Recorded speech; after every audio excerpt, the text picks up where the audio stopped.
तो आइए कैंडिडेट, आज हम लोग स्टार्ट करते हैं करंट अफेयर की एक सीरीज। और इस करंट अफेयर में हम लोग सारी चीजें बिल्कुल डीप में और डिस्क्राइब में पढ़ेंगे। आगे देखेंगे चल के कि ये कौन कौन से एग्जाम के लिए बेनिफिशियल होंगी। तो जब आप पूरे पॉइंट क्लियर करेंगे तो ये डे बाय डे आपको एक सीरीज मिलती जाएगी। और ये आपके एग्जाम, जैसे अभी रिसेंट में बच्चों के लगे हुए इंडियन नेवी के एग्जाम है, एयरफोर्स के हैं, बेसिकली एनडीए, सीडीएस, एफकेट, तो ये सारी की सारी जो सीरीज है वो आपके डिफेंस के एग्जाम में भी काम आएगी।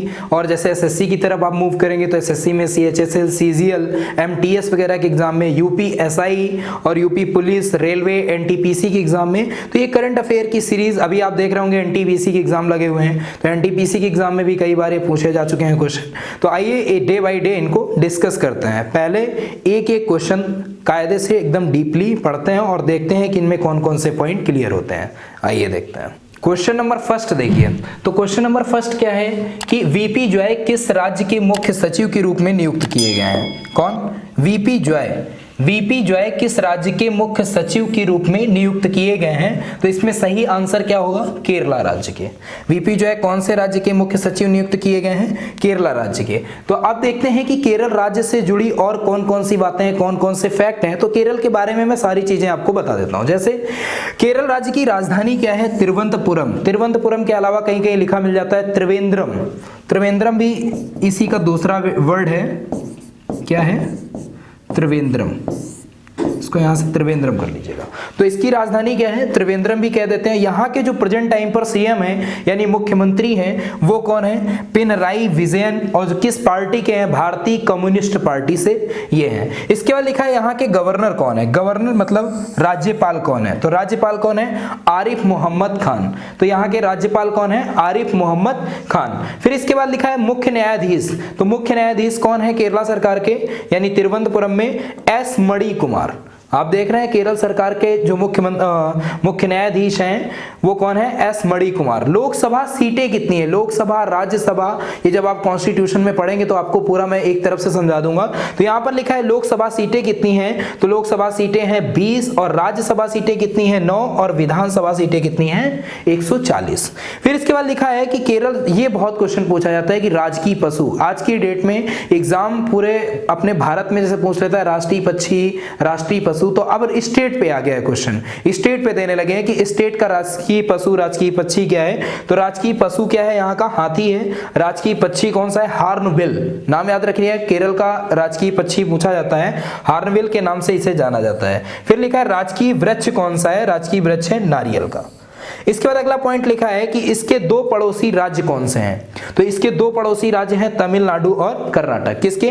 केरला के दो पड़ोसी राज्य कौन कौन से हैं? तमिलनाडु और कर्नाटक। इसके बाद आगे देखते हैं।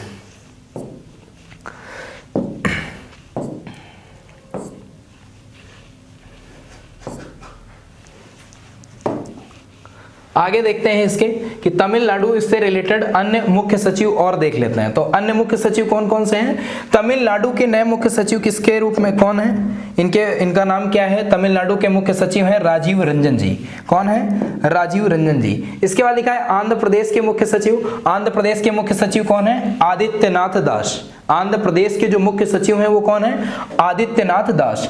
उड़ीसा के मुख्य सचिव कौन है? उड़ीसा के मुख्य सचिव हैं सुरेंद्र चंद्र महापात्रा। इसके बाद लिखा है उत्तराखंड के मुख्य सचिव ओम प्रकाश। और कर्नाटक के मुख्य सचिव कौन है? पी रवि कुमार। क्या लिखा है? पांचों पॉइंट आप ध्यान से पढ़िएगा। पांचों स्टेट के अलग अलग मुख्य सचिव हैं। इसमें तमिलनाडु के मुख्य सचिव हैं राजीव रंजन, और आंध्र प्रदेश के मुख्य सचिव हैं आदित्यनाथ दास, और उड़ीसा के मुख्य सचिव हैं सुरेंद्र चंद्र महापात्रा। उत्तराखंड के मुख्य सचिव कौन है? ओम प्रकाश। और कर्नाटक के मुख्य सचिव कौन है? पी रवि कुमार। इसके बाद दूसरा पॉइंट डिस्कस करते हैं। दूसरे पॉइंट पे देखते हैं कि आज का करंट अफेयर का दूसरा पॉइंट क्या है। लिखा हुआ है क्वेश्चन कि संयुक्त राष्ट्र ने किसे फिर से जलवायु दूत नियुक्त किया है? संयुक्त राष्ट्र ने किसे फिर से जलवायु दूत नियुक्त किया है? तो किसे नियुक्त किया है? नरेंद्र मोदी या मलाला यूसुफजई या माइकल ब्लूमबर्ग या जो बाइडेन? किसे नियुक्त किया है? तो देखते हैं। तो संयुक्त राष्ट्र ने माइकल ब्लूमबर्ग को क्या नियुक्त किया है? जलवायु दूत नियुक्त किया है। और किसको नियुक्त किया है? माइकल ब्लूमबर्ग को।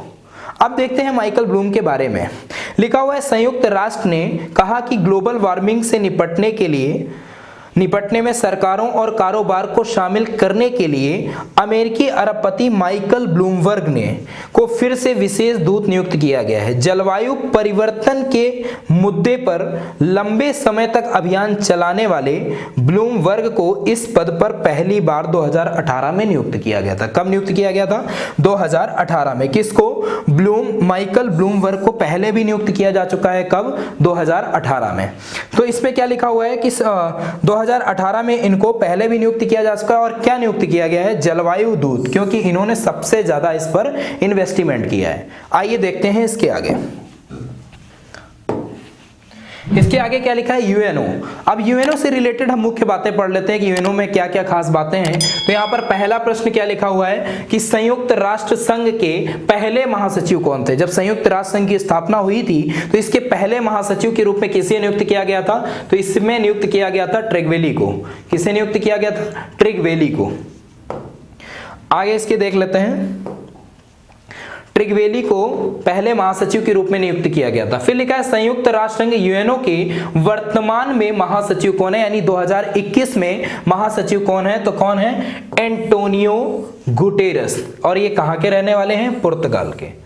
Antonio Guterres. अब पुर्तगाल से एक वर्ड याद आया कि भारत में जो सबसे पहले यात्री आया था वो कहां का था? पुर्तगाल का। उस यात्री का क्या नाम था? Vasco da Gama. Vasco da Gama Bharat कब आया था? 1498 ईस्वी में।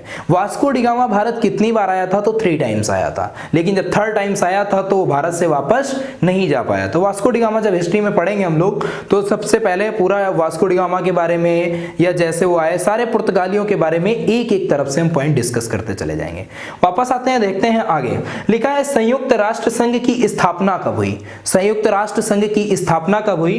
तो 24 अक्टूबर 1945 को। ये डेट याद रखिएगा। संयुक्त राष्ट्र संघ की स्थापना बहुत मुश्किल है। लिखा है संयुक्त राष्ट्र संघ की स्थापना कब हुई? 24 अक्टूबर 1945 को।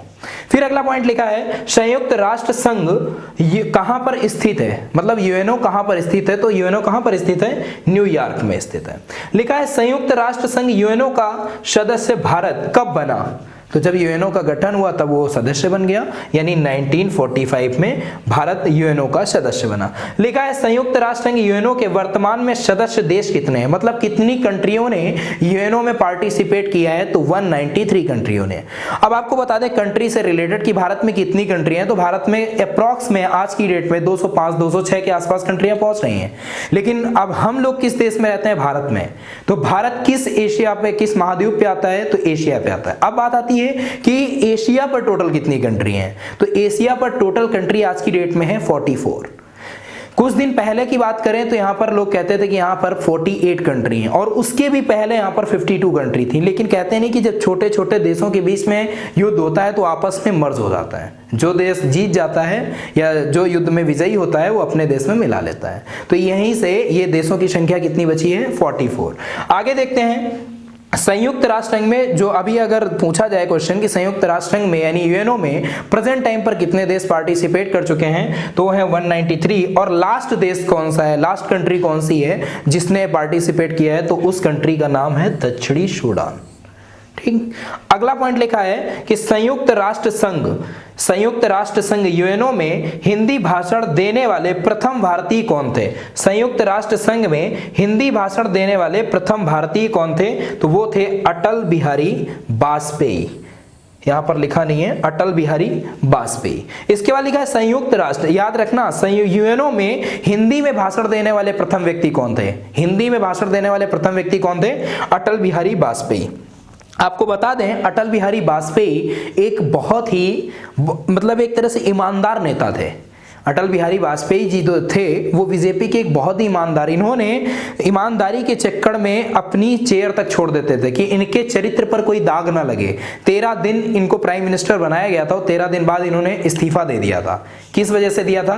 क्योंकि इनके ऊपर इनका एक निर्णय था अपनी लाइफ का कि मेरे ऊपर कोई दाग ना लगे। तभी आप देखते हो कि अटल बिहारी वाजपेयी बहुत पूजनीय है आज की डेट में बीजेपी के लिए और हम लोगों के लिए भी। संयुक्त राष्ट्र यूएन दिवस हर साल कब मनाया जाता है? लिखा है संयुक्त राष्ट्र यूएन दिवस हर साल कब मनाया जाता है? तो 24 अक्टूबर को हर साल यूएन दिवस मनाया जाता है। इसके बाद आगे देख लेते हैं।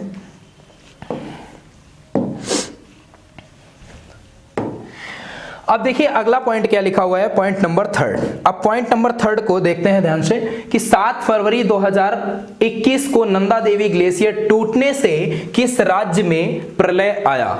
लिखा हुआ है 7 फरवरी 2021 को नंदा देवी ग्लेशियर टूटने, 7 फरवरी कब थी, आपके 2 दिन पहले, यानी कि 7 फरवरी 2021 को नंदा देवी ग्लेशियर टूटने से किस राज्य में प्रलय आया, तो वो राज्य था उत्तराखंड। और आप सभी ने पढ़ा होगा अभी उत्तराखंड के बारे में, देखा होगा महाप्रलय आई है उत्तराखंड के चमोली नामक शहर में। कम से कम ना कुछ तो 150 से 200 आदमी, 200 व्यक्ति तो तुरंत एकदम विलीन हो गए थे, ऐसा ग्लेशियर ये फटा था। तो इस ग्लेशियर का नाम क्या है, नंदा देवी ग्लेशियर, आप याद रखिएगा। और कौन से राज्य में घटना घटी है, उत्तराखंड में। तो अब देख लेते हैं उत्तराखंड के बारे में कुछ बातें और कुछ इससे रिलेटेड बातें। तो यहां पर क्या लिखा है, नंदा देवी पर्वत उत्तराखंड में स्थित है। ये तो सभी जानते हैं क्योंकि अभी रिसेंट में ही घटना हुई है उत्तराखंड में। और आपको बता दें कि यहां पर जब उत्तराखंड में घटना हुई तो ये तो सबसे अच्छी बात है कि यहां पर 200 ही व्यक्तियों की जाने गई हैं। और अभी भी कुछ रिसर्चें चल रही हैं जिससे पता चल रहा है कि कितने लोग अभी यहाँ पर एक्सपायर हो चुके हैं, इस बाढ़ से पीड़ित हुए हैं। लेकिन सबसे मोस्ट इंपॉर्टेंट बात यह है कि 7 फरवरी को दिन कौन सा था, 7 फरवरी को था संडे। 7 फरवरी को कौन सा दिन था, संडे। और प्रधानमंत्री मोदी जी उत्तराखंड में एक प्रोजेक्ट चला रहे थे सुरंग बनाने का। उस समय उस प्रोजेक्ट में कम से कम 1000 लेबर काम कर रहा था। और संडे होने की वजह से 1000 जो लेबर थे, 1000 लेबर पूरे के पूरे छुट्टी में थे। ये उसी ग्लेशियर की बात है, उसी इलाके की बात है जहां पर ये लोग प्रोजेक्ट काम कर रहे थे प्रोजेक्ट पे। और 1000 लोगों की उस वजह से जान भी बची थी। केवल किस वजह से, क्योंकि इस दिन संडे था और संडे को वो काम ऑफ था। इसके बाद लिखा हुआ है, आगे पॉइंट पे आते हैं अपने, भारत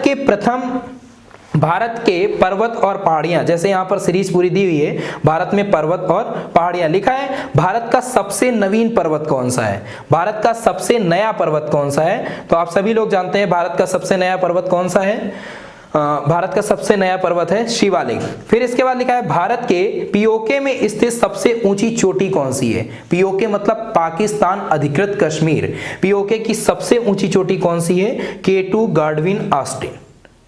कौन सी है, K2 ऑस्टिन गार्डन। फिर इसके बाद लिखा हुआ है कि भारत का सबसे सर्वोच्च शिखर कौन सा है, भारत का सबसे सर्वोच्च शिखर कौन सा है, कंचनजंगा। भारत का सबसे सर्वोच्च शिखर कौन सा है, कंचनजंगा, याद रखिएगा इसको, कंचनजंगा। इसके बाद अगला पॉइंट लिखा है विश्व का सबसे ऊंची पर्वत चोटी कौन सी है। देखो अभी मैं पर्वत चोटी माउंट एवरेस्ट की बात बता दूं कि विश्व की सबसे ऊंची चोटी कौन सी है, माउंट एवरेस्ट, जिसकी ऊंचाई कितनी है, 8848 मीटर। कितनी है इसकी ऊंचाई, 8848 मीटर। अब 8848 मीटर ये रिसेंट में डेटा आया हुआ है, लेकिन इसके पहले आप पढ़े होंगे 8048 हुआ था और उसके भी पहले 8850 तक जा चुका है, 8850 तक ये डेटा जा चुका है। लेकिन आज की डेट में रिसेंट में डेटा क्या है, 8848.86। इसके आगे का पॉइंट देखते हैं क्या लिखा हुआ है, भारत के पश्चिमी घाट को क्या कहा जाता है, क्या नाम दिया गया, भारत के पश्चिमी घाट का क्या नाम दिया गया है, तो उस घाट का नाम दिया गया है समहाद्री। क्या नाम दिया गया है, समहाद्री। क्वेश्चन ये सारे के सारे आपके एग्जाम में पूछे जाते हैं, इसीलिए मैंने करंट अफेयर का मेन पॉइंट भी उठाया है और जिस राज्य से रिलेटेड है उस राज्य से या जिस टॉपिक से रिलेटेड है उस टॉपिक के बारे में मैंने पूरी बात की है। इसके आगे लिखा है कि गारो, खासी और जयंतिया की पहाड़ियां किस राज्य में स्थित है। अब जब पहाड़ों की बात कर रहे हैं तो इसकी भी बात कर रहे हैं, तो गारो, खासी, जयंतिया पूछ लेता है क्वेश्चन की गारो, खासी, जयंतिया किस राज्य में स्थित है, तो किस राज्य में है, मेघालय में। कौन से राज्य में, मेघालय में। अगला लिखा है कि अंडमान निकोबार की सबसे ऊंची चोटी कौन सी। बहुत क्वेश्चन पूछा जाता है क्योंकि आप लोग स्टेट के बारे में तो पढ़ लेते हैं लेकिन कॉन्टिनेंट के बारे में, महाद्वीपों के बारे में नहीं पढ़ते हैं। तो यहां पर क्या लिखा है, अंडमान निकोबार की सबसे ऊंची चोटी कौन सी है, सैंडल पीक है। जब हम चोटियां पढ़ाएंगे, आपको पहाड़ पर्वत पढ़ाएंगे, तब आपको एक एक स्टेट में, और हो सकता है कोशिश यही करेंगे कि आपको विद इन 5 से 10 सेकंड में एक लाइन में एक स्टेट पूरा खत्म कर देंगे। ठीक है, अब अगला पॉइंट इसका देखते हैं क्या होता है। अगला पॉइंट लिखा है सबसे प्राचीन पर्वत श्रृंखला कौन सी है, सबसे प्राचीन पर्वत श्रृंखला कौन सी है, अरावली की पहाड़ियां। सबसे प्राचीन पर्वत श्रृंखला कौन सी है, अरावली की पहाड़ियां। जो कि कौन से राज्य में स्थित हैं? राजस्थान में स्थित हैं। कहाँ की पहाड़ियाँ? अरावली की पहाड़ियाँ। बहुत पूछा जाता है कि अरावली की पहाड़ियाँ किस निम्न में से किस राज्य में स्थित है? राजस्थान, पंजाब, हिमाचल प्रदेश या उत्तर प्रदेश या उत्तराखंड, जो भी पूछे तो आपको याद रखना है कि कौन से राज्य में स्थित है? राजस्थान में स्थित है। लिखा है गुरु शिखर पर्वत, ये भी राजस्थान में स्थित है। गुरु शिखर पर्वत कहाँ पर स्थित है? राजस्थान में। इसके आगे लिखा है पीर पंजाल की श्रेणी। पीर पंजाल श्रेणी कहां पर स्थित है? तो पीर पंजाल श्रेणी कहां पर स्थित है? जम्मू और कश्मीर में स्थित है। फिर अगला चौथा पॉइंट, यहां तक तो आपने क्लियर कर लिया कि गुरु शिखर पर्वत राजस्थान में है, पीर पंजाल जम्मू कश्मीर में है, और सबसे प्राचीन पर्वत, प्राचीन मतलब सबसे पुराना पर्वत कहां पर स्थित है? राजस्थान में। उसका नाम क्या है? अरावली की पहाड़ियां। अब देखते हैं पॉइंट नंबर 4, लिखा है किस राज्य की सरकार ने भोग योजना को शुरू किया है? योजना मतलब प्रोजेक्ट को शुरू किया है, भोग मतलब भोजन से रिलेटेड है। तो किस राज्य की सरकार ने शुरू किया है? उत्तर प्रदेश। और हम लोग कहां रहते हैं? उत्तर प्रदेश में। उत्तर प्रदेश की इस समय मुख्यमंत्री कौन है? आदित्यनाथ योगी जी।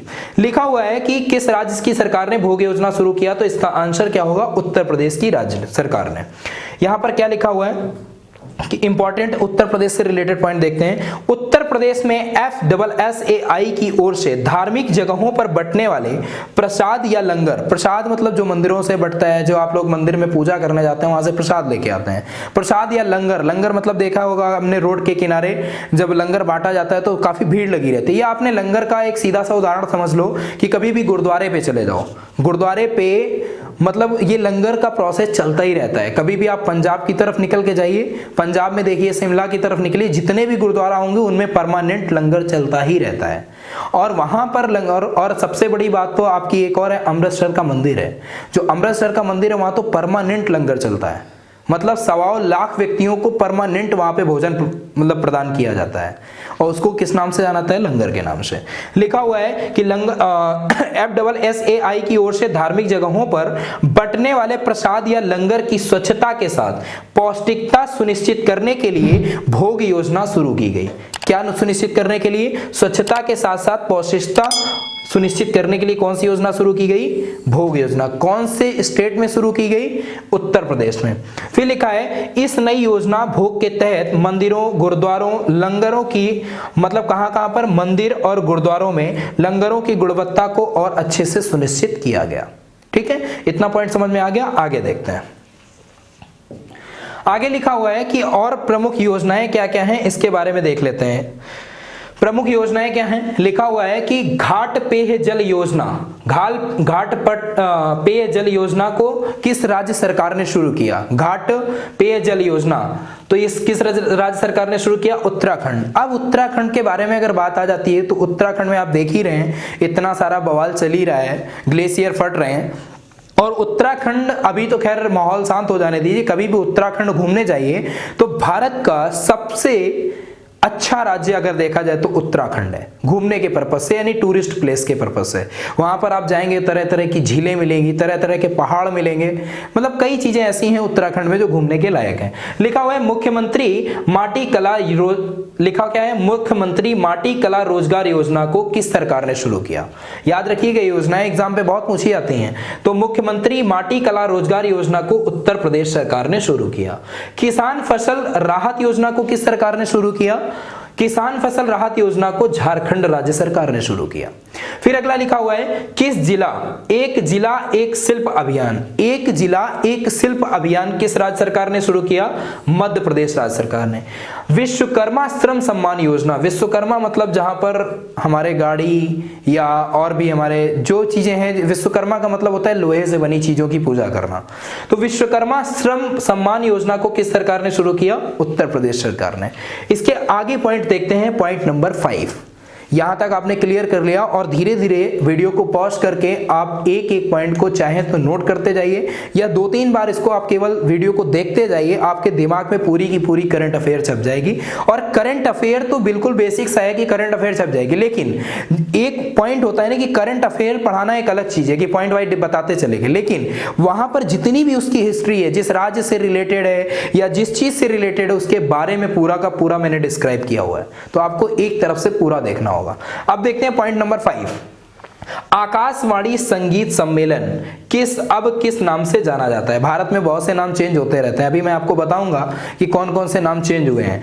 आकाशवाणी संगीत सम्मेलन अब किस नाम से जाना जाता है? ले ऑप्शन में है भारत रत्न पंडित भीमसेन जोशी संगीत सम्मेलन, अरुण जेटली संगीत सम्मेलन, सुषमा स्वराज संगीत सम्मेलन या एपीजे अब्दुल कलाम संगीत सम्मेलन। लेकिन इसका सही आंसर क्या है? भारत रत्न पंडित भीमसेन जोशी संगीत सम्मेलन के नाम से आकाशवाणी संगीत सम्मेलन को जाना जाता है। इसके आगे अब इससे इंपॉर्टेंट पॉइंट देख लेते हैं कि इस पे इंपॉर्टेंट क्या क्या पॉइंट है। लिखा हुआ है पहला पॉइंट, सूचना और प्रसारण मंत्री प्रकाश जावड़ेकर ने घोषणा की कि आकाशवाणी संगीत सम्मेलन को अब पंडित भीमसेन जोशी सम्मेलन के नाम से जाना जाएगा। किसने घोषणा की थी?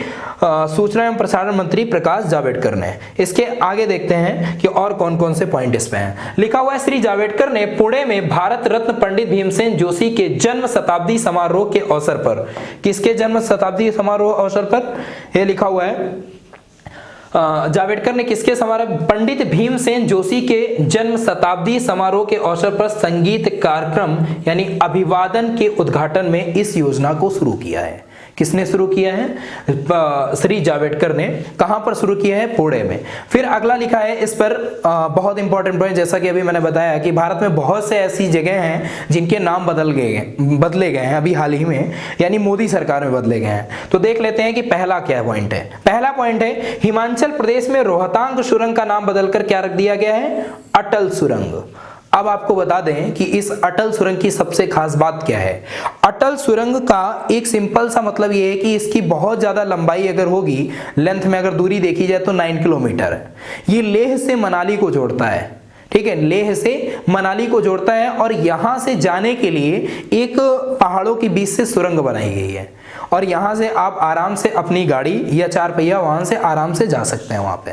मतलब लेह से मनाली जो पहले 4 घंटे का रास्ता हुआ करता था, 2.5 से 3 घंटे का रास्ता हुआ करता था, वो अब मुश्किल से 10 से 12 मिनट का रास्ता हो गया। और सबसे बड़ा फायदा यहाँ पर क्या मिला है इस सुरंग के बनने से? अटल सुरंग के बनने से एक सबसे बड़ा फायदा ये मिला है कि जो हमारी आर्मी, वहां पर एक बर्फीला एरिया है, तो आर्मी हमारी बर्फ पे तैनात रहती थी, तो वहां पर कुछ ऐसे एरियाज यानी ऐसे उन लोगों के लिए चेक पोस्ट बना दिए गए हैं कि वहां पर वो आराम से अब अंदर रह सकते हैं। मतलब कोई ऐसी सर्दी या कोई भी अराजक तत्वों से उनको खतरा नहीं होगा, जैसे टेररिस्ट अटैक कर देते हैं कभी कभी, तो ऐसा कोई उनसे डर नहीं होगा। वो अपनी सेफ्टी भी होगी हमारी इंडियन आर्मी की। अब आगे देखते हैं, इंडियन रेलवे ने आरपीएफ का नाम बदल के क्या रख दिया? आरपीएफ रेलवे पुलिस फोर्स का नाम बदल के क्या रख दिया है? आरपीएफएस। यहां पर आई नहीं लगा हुआ है, यहां पर आईआरपीएफएस होगा, ठीक है। तो ध्यान रखिए, रेलवे सुरक्षा बल सेवा, भारतीय रेलवे सुरक्षा बल सेवा नाम इसका बदल के रख दिया गया है। फिर आगे लिखा क्या है पॉइंट, मानव संसाधन विकास मंत्रालय एमएसआरडी का नाम बदल के क्या रखा गया है? इसका नाम बदलकर रख दिया गया है शिक्षा मंत्रालय। किसका? मानव संसाधन विकास मंत्रालय का नाम बदल के क्या रख दिया गया है? शिक्षा मंत्रालय। फिर लिखा हुआ है विश्व के सबसे बड़े स्टेडियम मोटेरा स्टेडियम, विश्व का सबसे बड़ा स्टेडियम, पहला तो यही क्वेश्चन है कि विश्व का सबसे बड़ा स्टेडियम कौन सा है, तो आप याद रखिएगा मोटेरा स्टेडियम। और इस स्टेडियम का नाम भी बदल के क्या रख दिया गया? सरदार वल्लभ भाई पटेल। सरदार वल्लभ भाई पटेल। दिल्ली में बना है प्रगति मेट्रो स्टेशन, इसका नाम बदल के क्या रख दिया गया है? सुप्रीम कोर्ट, क्योंकि ये सुप्रीम कोर्ट के बिल्कुल बगल में बना हुआ है। तो दिल्ली में जो प्रगति मैदान मेट्रो स्टेशन बना हुआ है उसका नाम बदल के क्या रख दिया गया है? Supreme court metro station. याद रखिएगा सारे पॉइंट जितने भी बदले गए हैं। पहला पॉइंट क्या लिखा है? रोहतांग सुरंग का नाम बदल के क्या रखा गया? अटल सुरंग। फिर इसके आगे लिखा है आरपीएफ का नाम बदल के क्या रखा गया है? आईआरपीएफएस। फिर अगला लिखा है मानव संसाधन विकास मंत्रालय का नाम बदल के क्या रखा गया है? शिक्षा मंत्रालय। फिर लिखा है विश्व के सबसे बड़े स्टेडियम मोटेरा स्टेडियम का नाम बदल के क्या रखा गया है? सरदार वल्लभ भाई पटेल। सरदार वल्लभ भाई पटेल स्टेडियम। अब सरदार वल्लभ भाई पटेल का नाम आ गया तो इनसे बता दें कि सरदार वल्लभ भाई पटेल एक बहुत ही गर्मपंथी नेता थे, मतलब बहुत ही उग्रवादी, एक तरह से इनके अंदर लड़ाई झगड़े का एक जोश भरा रहता था।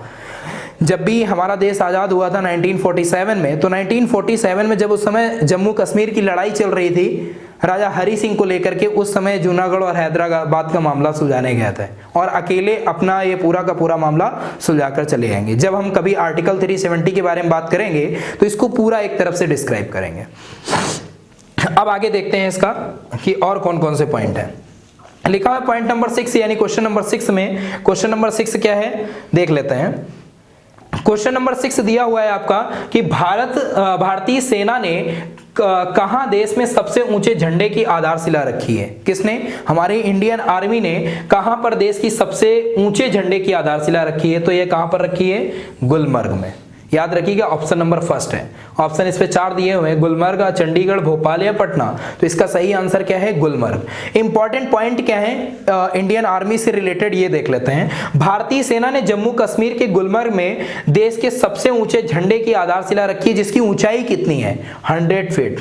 कितनी है ऊंचाई इसकी? 100 फीट। अब थल सेना से रिलेटेड प्रमुख पॉइंट देख लेते हैं कि इंडियन आर्मी की स्थापना कब हुई? 1 अप्रैल 1895। कभी कभी एग्जाम में, बहुत डीप में एग्जाम में, जैसे बड़े एग्जामों में जाओ तो ये पूछ लेता है कि इंडियन आर्मी की स्थापना कब हुई? तो 1 अप्रैल 1895। इसका मुख्यालय कहां पर है? तो तीनों सेनाओं का मुख्यालय, आप हेडक्वार्टर याद रखिएगा कि तीनों सेनाएं जल, थल और वायु, यानी आर्मी, एयरफोर्स और नेवी, इन तीनों का हेडक्वार्टर कहां पर है? हमारा नई दिल्ली पर है। नए थल सेना के अध्यक्ष इस समय कौन है? जनरल मनोज मुकुंद नरवाणे। ठीक है, तो इतने पॉइंट आपको समझ में आ गए कि इसकी स्थापना 1 अप्रैल 1895 को हुई और इसका मुख्यालय नई दिल्ली पर है। किसका? आर्मी का। आर्मी, एयरफोर्स, नेवी तीनों का मुख्यालय कहां पर है? नई दिल्ली में। फिर लिखा है नए थल सेना अध्यक्ष कौन है? जनरल मनोज मुकुंद नरवाणे। अब देखते हैं इसके आगे के पॉइंट। भारत में सबसे ऊंचा देखते हैं कि मतलब सबसे ऊंची ऊंची चीजें क्या हैं भारत में, ये देख लेते हैं। तो भारत में लिखा हुआ है सबसे ऊंचा, तो भारत में सबसे ऊंची मूर्ति Statue of Unity, Statue of Unity भारत की सबसे ऊंची मूर्ति है। भारत का सबसे ऊंचा बांध कौन सा है? तो भारत का सबसे ऊंचा बांध है टिहरी बांध, 261 मीटर का है, 261 मीटर का है और ये कहां पर बना हुआ है? उत्तराखंड में बना हुआ है। फिर आगे लिखा है कि भारत का सबसे ऊंचा दर्रा कौन सा है? काकाकोरम दर्रा। काकाकोरम दर्रा कहां पर है? जम्मू कश्मीर में। अब जैसे हमें जम्मू कश्मीर की प्रमुख दर्रे याद करनी है तो उसके लिए हम क्या करेंगे? कश्मीरी बाज का पंजा बहुत जोशीला। कश्मीरी का मतलब होता है कश्मीर, बाज मतलब हो गई बुर्जिला दर्रा, का मतलब काकाकोरम दर्रा।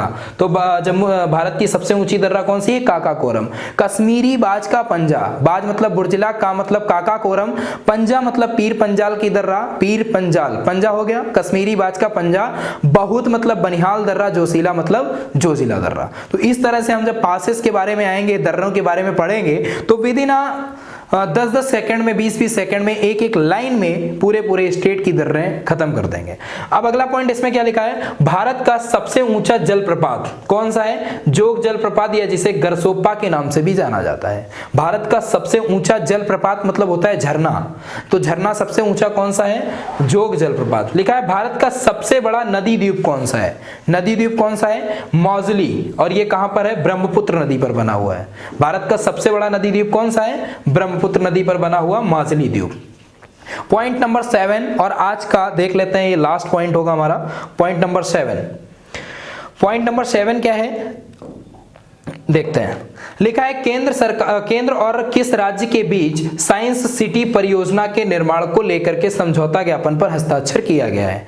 केंद्र और किस राज्य के बीच साइंस सिटी परियोजना के निर्माण को लेकर के समझौता किया गया है? हिमाचल प्रदेश, उत्तराखंड, जापान या हरियाणा?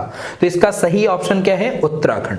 ठीक है, इसके बारे में देख लेते हैं। उत्तराखंड लिखा हुआ है केंद्र और उत्तराखंड सरकार के बीच साइंस सिटी परियोजना, साइंस सिटी परियोजना किसके किसके बीच? केंद्र सरकार और उत्तराखंड राज्य के बीच। याद रखिएगा स्टेट का नाम क्या है? उत्तराखंड। लिखा है इन दोनों के बीच में समझौता हुआ और इस चीज साइंस सिटी परियोजना के निर्माण को लेकर के समझौता ज्ञापन पर हस्ताक्षर भी हुए हैं, मतलब एक साइन पेपर भी हुए हैं। और लिखा हुआ है कि साइंस सिटी के निर्माण पर 173 करोड़ की लागत आएगी, मतलब सरकार को कितना पैसा पे करना होगा? 173 करोड़। लिखा है इसे 4 साल के भीतर बनाने का लक्ष्य रखा गया है। कितने साल के भीतर? 4 साल के भीतर बनाने का लक्ष्य रखा गया है। इससे रिलेटेड और पॉइंट देख लेते हैं। लिखा हुआ है कि इस साइंस सिटी में ज्ञान विज्ञान का संसार, इस साइंस सिटी में क्या होगा? इस साइंस सिटी में ज्ञान विज्ञान का संसार होगा, जहां भूगर्भीय जीवन और रोबोटिक्स, अंतरिक्ष विज्ञान और जैव प्रौद्योगिकी, जलवायु परिवर्तन और ऊर्जा यानी आर्टिफिशियल इंटेलिजेंस समेत विज्ञान से जुड़े हर विषय की जानकारी मिलेगी। ये सारे पॉइंट आप याद रखिएगा। एक बार फिर से मैं रिवाइज करा दे रहा हूं। लिखा क्या हुआ है? ज्ञान विज्ञान का संसार होगा जहां भूगर्भीय जीवन क्या लिखा है, जहां पर भूगर्भीय जीवन और रोबोटिक्स, अंतरिक्ष विज्ञान, जैव प्रौद्योगिकी या जलवायु परिवर्तन, ऊर्जा और आर्टिफिशियल इंटेलिजेंस समेत विज्ञान से जुड़े क्या होंगे, स्लाइड 1 मिनट, हाँ इधर लिखा हुआ है कि विज्ञान से जुड़े हर विषय की जानकारी मिलेगी। अब हम पढ़ लेते हैं उत्तराखंड के बारे में। लिखा है उत्तराखंड की स्थापना, तो उत्तराखंड की स्थापना कब हुई, 9 नवंबर 2000 को, सन 2000 को उत्तराखंड की स्थापना हुई और उत्तराखंड उत्तर प्रदेश से ही टूट के बना हुआ है। किससे टूट के बना हुआ है, उत्तर प्रदेश से। यहाँ के इस समय मुख्यमंत्री कौन है, त्रिवेंद्र सिंह रावत, और कौन सी पार्टी से है, बीजेपी पार्टी से। तो जो हाल ही में अभी घटना हुई है, जो ग्लेशियर अभी चंदा देवी का फटा हुआ है, नंदा देवी ग्लेशियर फटा हुआ है, उसमें जितने लोगों का नुकसान हुआ है या जितने लोग एक्सपायर हो चुके हैं, उस पे केंद्र सरकार ने प्रति व्यक्ति को यानी प्रत्येक व्यक्ति के परिवार को 2 लाख रुपए और राज्य सरकार यानी उत्तराखंड की सरकार ने 4 लाख रुपए देने का ऐलान किया हुआ है। ये पॉइंट याद रखिएगा। यहाँ के गवर्नर कौन है, बेबी रानी मौर्य। मुख्यमंत्री हैं त्रिवेंद्र सिंह रावत जो बीजेपी पार्टी से हैं, और राज्यपाल यानी गवर्नर कौन है, बेबी रानी मौर्य। यहाँ के मुख्य न्यायाधीश कौन है, चीफ ऑफ जस्टिस कौन है, यहाँ के राघवेंद्र सिंह चौहान। इसके बाद लिखा है 2 पड़ोसी राज्य बताइए। यहाँ के मतलब उत्तराखंड के 2 पड़ोसी राज्य, हिमाचल प्रदेश और उत्तराखंड। कहीं हम हरियाणा भी बोल सकते हैं, इसी से जुड़ा हुआ थोड़ा सा पार्ट इसका हरियाणा से भी जुड़ा हुआ है। लिखा है 2 पड़ोसी देश। 2 पड़ोसी देश कौन कौन से हैं, तिब्बत और नेपाल। तिब्बत मतलब चाइना, उत्तराखंड के बगल में बिल्कुल तिब्बत है और तिब्बत से थोड़ा सा ऊपर चाइना है, और एक तरफ बैठा हुआ है नेपाल। ठीक है, जब कभी हम रिलेशन पढ़ेंगे India versus China, India versus Pakistan, India versus Nepal, यानी भारत में अपने भारत को कितने देश टच करते हैं, तो 7 देश हैं। 7 देश के बीच में हम रिलेशन पढ़ेंगे कि भारत की किस देश के साथ कितनी सीमा बनती है, सारा एक तरफ से पूरा डिस्क्राइब करेंगे। अगला पॉइंट देखते हैं कि उत्तराखंड में लोकसभा सीटों की संख्या कितनी है। लोकसभा सीटों की संख्या है 5, राज्यसभा सीटों की संख्या है 3 और विधानसभा सीटों की संख्या कितनी है, 71। इसके बाद लिखा है उत्तराखंड की प्रमुख झीलें। अब ध्यान रखो, उत्तराखंड की प्रमुख लेक्स के बारे में बात कर रहा है, प्रमुख झीलों के बारे में बात कर रहा है। तो जिस वर्ड के आगे यानी जिस झील के आगे आपको ताल लिखा मिल जाए, क्या लिखा मिल जाए, ताल, जिस वर्ड के आगे आपको ताल लिखा मिल जाए, वो 90 और 95% ये क्लियर होगा कि वो उत्तराखंड की झील के बारे में बात कर रहा है। अब आप एक एक झील का नाम देख लीजिएगा, कम से कम 90 to 95% झीलों के आगे ताल लिखा होगा। नैनी ताल, ठीक है, फिर लिखा है डोडी ताल, लिखा है भीम ताल, सात ताल, राग ताल यानी राकस ताल या माला ताल, देव ताल, खुरपा ताल झील और झिलमिला ताल झील, द्रोण सागर, केवल एक ऐसी है द्रोण सागर, इसके आगे ताल नहीं लगा है, तो इसीलिए मैंने पूरा 100% नहीं बोला था। मैंने क्या बोला था कि 90 to 95%। फिर आगे लिखा हुआ है गिरी ताल और फिर आगे क्या लिखा हुआ है, श्यामला ताल, श्यामला ताल झील, रूपकुंड झील या सततालेय झील, और एक आगे लिखा है नौक्छियाल। तो ये उत्तराखंड की प्रमुख झीलें हैं। उत्तराखंड में जो तबाही मची है वो कौन से ग्लेशियर से, नंदा देवी ग्लेशियर, और ये सारे की सारी आप झीलें के बारे में पूरा जानकारी ले लें। और उत्तराखंड में क्या इस समय स्थापना कब हुई उत्तराखंड की, ये लिखा हुआ है 9 नवंबर 2000 को। यहाँ इसकी राजधानी क्या है, देहरादून है, और यहाँ पर दूसरा नाम और दे दिया है गैरसैंण। देहरादून का अभी हो सकता है कि आगे चल के कुछ ऐसी राजधानी में अपडेशन आए तो देहरादून के बदल करके क्या रखा जाएगा, गैरसैंण, लेकिन ऐसा अभी तो कुछ रिसेंट में नहीं है। तो इस समय यहाँ के मुख्यमंत्री कौन है, त्रिवेंद्र सिंह रावत। तो दोस्तों आपको ये करंट अफेयर समझ में आई होगी, और करंट अफेयर से ज्यादा इस पे जीके के पॉइंट मैंने डिस्कस किए हुए हैं। मतलब जीके भी आपकी एक तरह से कंप्लीट हो जाएगी, 1 लाइनर किस स्टेट में क्या चल रहा है इस समय, और पूरा का पूरा मैंने करंट अफेयर भी डिस्कस कर दिया है। तो ये क्या है कि वनडे एग्जाम के लिए आपके लिए बहुत बेनिफिशियल होंगे। ठीक है, अब आगे मिलते हैं कल की सीरीज में। ओके दोस्तों, जय हिंद।